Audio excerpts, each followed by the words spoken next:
Hello नमस्कार दोस्तों, आप सभी का स्वागत है आपके अपने YouTube channel online GK free classes में। आज के इस वीडियो में हम यूपी पुलिस कांस्टेबल 2024 के एग्जाम के लिए रीजनिंग का 8वां मॉडल पेपर लेकर आए हैं, जिसके अंदर हम रीजनिंग के बहुत ही इंपॉर्टेंट क्वेश्चन करवाने वाले हैं। इससे पहले हम रीजनिंग के 7 मॉडल पेपर करवा चुके हैं। जिनको आपने अभी तक नहीं देखा है तो इन 7 मॉडल पेपरों का प्लेलिस्ट के अंदर जाकर देख सकते हैं। और इस रीजनिंग के 8वें मॉडल पेपर को भी आपको कंप्लीट देखना है, क्योंकि इस रीजनिंग के 8वें मॉडल पेपर के अंदर रीजनिंग के बहुत ही इंपॉर्टेंट क्वेश्चन होने वाले हैं, जो आपके यूपी पुलिस कांस्टेबल 2024 के एग्जाम के लिए इंपॉर्टेंट रहेंगे। तो चलिए शुरू करते हैं आज के इस रीजनिंग के 8वें मॉडल पेपर को बिना देरी के। पहला प्रश्न है आप सभी के सामने, नीचे दी गई श्रृंखला में अगला पद ज्ञात कीजिए।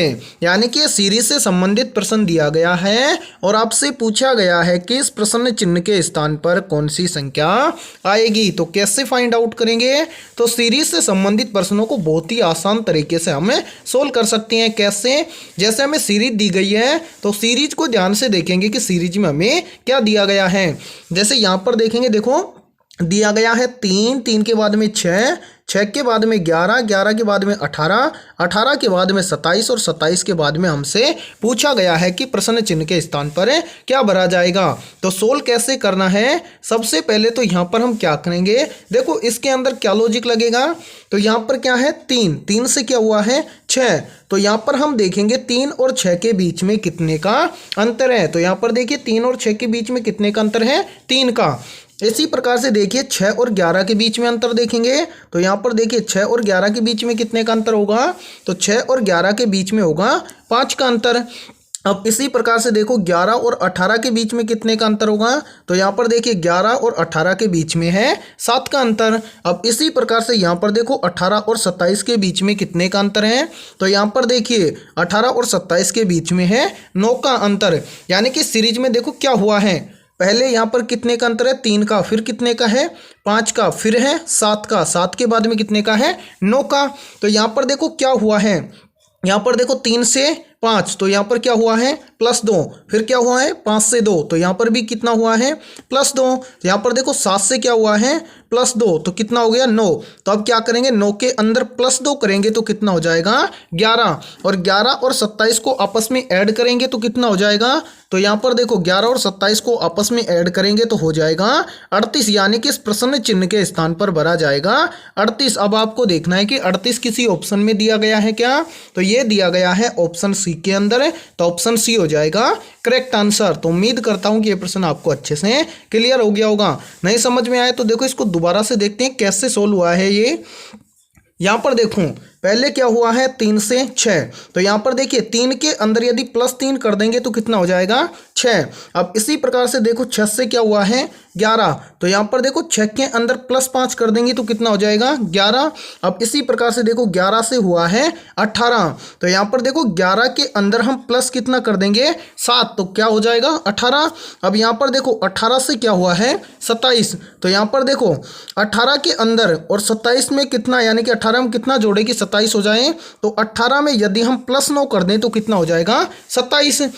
अब आगे आपको पता है जैसे कि +3 +5 +7 +9, तो आगे कितना हो जाएगा +11। तो 27 के अंदर यदि हम +11 कर देंगे तो कितना हो जाएगा 38। यानी कि इस प्रश्न चिन्ह के स्थान पर कितना भरा जाएगा 38, जो कि आपको किस ऑप्शन में दिया गया है, ये दिया गया है ऑप्शन सी में, तो ऑप्शन सी हो जाएगा करेक्ट आंसर। तो उम्मीद करता हूं कि यह प्रश्न आपको बहुत अच्छे से क्लियर हो गया होगा। तो चलिए अगला प्रश्न देखते हैं। दूसरा प्रश्न है आप सभी के सामने, नीचे दिए गए प्रश्न में लुप्त संख्या ज्ञात करें। यानी कि सेकंड प्रश्न आप सभी के सामने मिसिंग नंबर से संबंधित प्रश्न दिया गया है और आपसे पूछा गया है कि इस प्रश्न चिन्ह के स्थान पर कौन सी संख्या आएगी। तो कैसे फाइंड आउट करेंगे? तो यहाँ पर देखो ऐसे प्रश्न को सोल्व करने का बहुत ही सिंपल क्या है तरीका है। कैसे सोल्व करेंगे? तो यहाँ पर देखो हमें दिया गया है 8, उसके बाद में दिया गया है 64 और उसके बाद में दिया गया है 216 और हमसे पूछा गया है कि इस प्रश्न चिन्ह के स्थान पर क्या आएगा। तो कैसे सोल्व करेंगे, क्या लॉजिक लगेगा?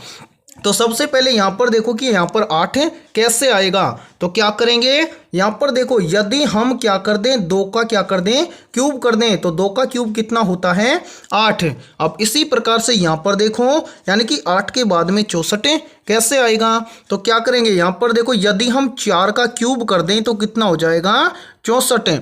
अब इसी प्रकार से आगे देखेंगे कि 64 के बाद में 216 कैसे आएगा। तो क्या करेंगे, यहाँ पर देखो यदि हम क्या करें 6 का क्यूब कर दें तो कितना हो जाएगा 216। अब यहाँ पर देखो इस प्रश्न के अंदर आपको लॉजिक अच्छे से समझ में आ गया होगा। यानी कि क्या किया गया है, पहले किया गया है 2 का क्यूब, फिर किया गया है 4 का क्यूब, फिर किया गया है 6 का क्यूब। और इस प्रश्न चिन्ह की वैल्यू निकालने के लिए अब हम क्या करेंगे, यहाँ पर हम करेंगे क्या 8 का क्यूब, ठीक है। और 8 का क्यूब होता है 512, यानी कि इस प्रश्न चिन्ह के स्थान पर भरा जाएगा 512, जो कि आपको ऑप्शन ए के अंदर दिया गया है। तो ऑप्शन ए हो जाएगा करेक्ट आंसर। तो उम्मीद करता हूं कि यह प्रश्न आपको अच्छे से क्लियर हो गया होगा। तो चलिए अगला प्रश्न देखते हैं। तीसरा प्रश्न है आप सभी के सामने, नीचे दिए गए प्रश्न में प्रश्न चिन्ह के स्थान पर कौन सी संख्या आएगी। यानी कि आपको बताना है कि इस प्रश्न चिन्ह के स्थान पर कौन सी संख्या आएगी। यानी कि तीसरा प्रश्न आप सभी के सामने नंबर एनालॉजी से संबंधित प्रश्न दिया गया है और आपसे पूछा गया है कि जिस प्रकार से 105 का रिलेशन है 11,025 से, तो आपको बताना है कि 109 का रिलेशन है किस संख्या के साथ में होगा। तो 90% बच्चे क्या करेंगे, इतने बड़े प्रश्न को देखकर छोड़ देंगे। लेकिन आपको क्या करना है, बहुत ही आसान तरीके से आप ऐसे प्रश्न को सोल्व करोगे। कैसे, तो यहाँ पर देखो सबसे पहले आपको क्या करना है, यहाँ पर देखना है कि 105 का रिलेशन 11,025 के साथ में कैसे बनेगा। तो होगा क्या इसके अंदर है, यहाँ पर देखो यदि आप थोड़ा सा दिमाग लगाओगे तो यहाँ पर हुआ है 105 का स्क्वायर, 105 का स्क्वायर होता है 11,025।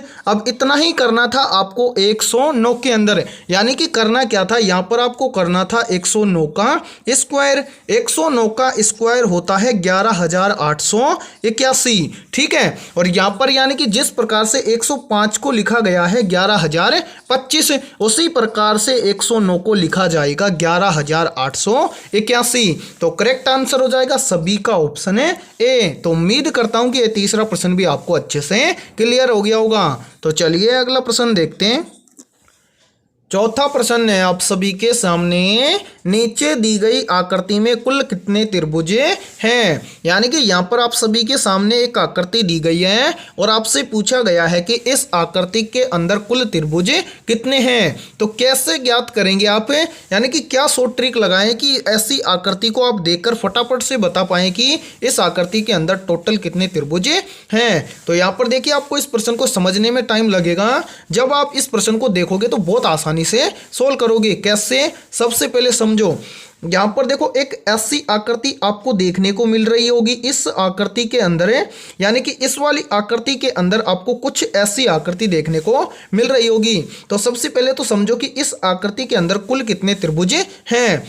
तो यहाँ पर देखो जब भी ऐसी आकृति आपको देखने को मिले तो ऐसी आकृति के अंदर टोटल कितने त्रिभुज होते हैं। तो ऐसी आकृति में होते हैं 8 त्रिभुज। कैसे, देखो 1 2 3 4, 4 आपको दिख गए होंगे 4, ठीक है। अब अलग अलग करके हम देखते हैं। उसी प्रकार से देखो एक यहाँ पर आपको देखने को मिलेगा एक त्रिभुज, और एक इसी प्रकार से देखो एक इसके नीचे आपको त्रिभुज देखने को मिलेगा। कितने हो गए 2, तो यहाँ पर देखिए +2, ठीक है। अब एक अलग कलर से आपको करके दिखाता हूँ मैं। यहाँ पर देखो अब इसी प्रकार से एक त्रिभुज आपको इस तरफ बन रहा होगा और एक यहाँ पर देखो एक इस तरफ आपको त्रिभुज बना हुआ दिखाई दे रहा होगा, ठीक है।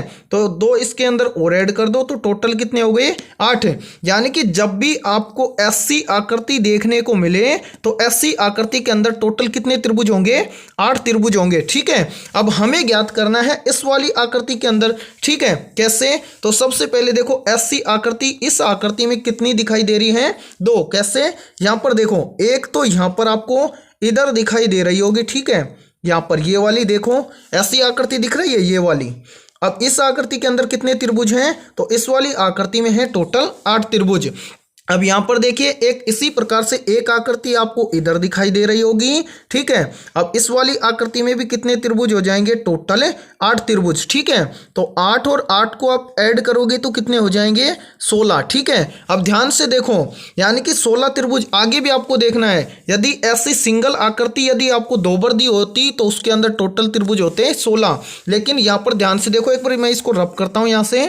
यहाँ पर देखो जो ये वाली आकृति है ये क्या है, जॉइंट आकृति है। तो यहां पर देखो इसके अंदर, यानी कि यहां पर देखिए ये वाली आकृति इधर वाली, ठीक है, इसके अंदर कितने हैं 8 और इस वाली में भी कितने हैं 8, टोटल कितने हो गए, यहां पर देखिए 8 + 8 टोटल कितने हो गए 16। अब ध्यान से देखो इस वाली आकृति को, यानी कि इन दोनों आकृतियों से मिलकर आपको कौन सा त्रिभुज दिखाई दे रहा होगा, एक ये वाला त्रिभुज। देखो ये वाला त्रिभुज यानी कि दोनों आकृतियों से मिलकर क्या हो रहा है, बन रहा है। अब एक इसी प्रकार से देखो इसके विपरीत, यानी कि इसके आगे, यानी कि ये वाला त्रिभुज देखो, एक उल्टा त्रिभुज भी आपको बना हुआ दिखाई दे रहा होगा। तो 2 त्रिभुज इन दोनों आकृतियों, यानी कि इस कंप्लीट आकृति की मिलाव से ये बाहर वाली 2 क्या बन रहे हैं, त्रिभुज, ठीक है। तो इसके अंदर हम ऐड कर देंगे कितना, 2। तो यानी कि इस वाली आकृति के अंदर टोटल त्रिभुज हो जाएंगे कितने, 18। अब आपको देखना है कि 18 किसी ऑप्शन के अंदर दिया गया है क्या, तो ये दिया गया है ऑप्शन बी के अंदर, तो ऑप्शन बी हो जाएगा करेक्ट आंसर, ठीक है। उम्मीद करता हूं ये प्रश्न आपको अच्छे से क्लियर हो गया होगा। नहीं समझ में आया तो दोबारा से देखो इसको। यहाँ पर देखो मैंने अभी बताया कि ऐसी आकृति, यानी कि यहाँ पर देखिए ये एक आकृति आपको दी हुई है और इसके अंदर यहाँ पर देखिए क्रॉस सा निशान बना हुआ है। तो इस आकृति के अंदर कितने त्रिभुज होते हैं, टोटल 8, ठीक है। अब इसी प्रकार से देखिए सेकंड वाली, यानी कि इसी प्रकार से एक ये वाली आकृति बनी हुई है, ठीक है। इसके अंदर भी क्या है, 2 क्रॉस बने हुए हैं। तो इसी प्रकार से 8 इसके अंदर हो जाएंगे, ठीक है। टोटल कितने हो गए, 8 और 8 16। अब इसी प्रकार से देखें दोनों आकृतियों से मिलकर बना हुआ है कौन सा त्रिभुज, ये वाले, ये 2 त्रिभुज बने हुए हैं, एक तो ये वाला त्रिभुज, ठीक है, और एक इसके जस्ट विपरीत बना हुआ है, ये बना हुआ है, ठीक है। इसी प्रकार से यानी कि इस टोटल आकृति में 2 ये हो गए, तो 16 के अंदर 2 को ऐड कर दो, टोटल कितने हो गए 18। यानी कि इस वाली आकृति के अंदर टोटल त्रिभुज हैं कितने, 18। तो आकृति ऐसी जब भी दिखे तो टोटल त्रिभुज हो जाएंगे कितने, 18, ठीक है। तो चलिए अगला प्रश्न देखते हैं। 5वां प्रश्न है आप सभी के सामने, यदि 34 × 15 = 495 तथा 43 × 12 = 504 हो तो 98 × 17 बराबर है क्या होगा। यानी कि आपको बताना है कि 98 × 17 को यदि हम सोल्व करेंगे तो कितना आएगा, यानी कि इस प्रश्न चिन्ह की वैल्यू हमें फाइंड आउट करनी है। तो कैसे फाइंड आउट करेंगे वो आप यहाँ पर देखो, यानी कि इस प्रश्न के अंदर क्या लॉजिक लगेगा कि हम इस प्रश्न चिन्ह की वैल्यू फाइंड आउट कर सकें। तो क्या लॉजिक लगेगा, 90% बच्चे इस प्रश्न के अंदर क्या लॉजिक लगाएंगे, वो क्या काम करेंगे, 98 × 17 करेंगे तो कितना आ जाएगा, यानी कि यहाँ पर आ जाएगा 1666। 17 गुना करेंगे 98 तो हो जाएगा 1666। 1666 उनको किसी भी ऑप्शन के अंदर देखने को नहीं मिलेगा और वो क्या कहेंगे कि ये प्रश्न क्या है, गलत है। जबकि ऐसे प्रश्न को कैसे सोल्व करते हैं एग्जाम के अंदर है, तो ये देखो, यानी कि इस प्रश्न के अंदर क्या लॉजिक लगा है और किस लॉजिक के अकॉर्डिंग इस प्रश्न को सोल्व किया गया है। सबसे पहले तो यहाँ पर देखो कि 34 × 15 करेंगे तो कितना आएगा और उसको यहाँ पर 495 कैसे लिखा गया है। तो सबसे पहले हमें दिया गया है 34 × 15, ठीक है, और इसको क्या लिखा गया है, इसको लिखा गया है 495। कैसे लिखेंगे, तो यहाँ पर देखिए 34 × 15 करेंगे तो 34 × 15 करेंगे तो हमारे पास आएगा कितना, 510, ठीक है। और इस 510 में से यदि माइनस कर दें हम इस वाले 15 को, तो यहाँ पर देखो यानी कि 510 में से 15 को घटा देंगे तो कितना बचेगा, 495, करेक्ट है। अब इसी प्रकार से देखिए कि सेम लॉजिक यहाँ पर देखो अगले पद के अंदर भी लागू हो रहा है। क्या दिया गया है अगला पद, अगला पद हमें दिया गया है, यहाँ पर दिया गया है 43 × 12 और बराबर में दिया गया है 504, ठीक है।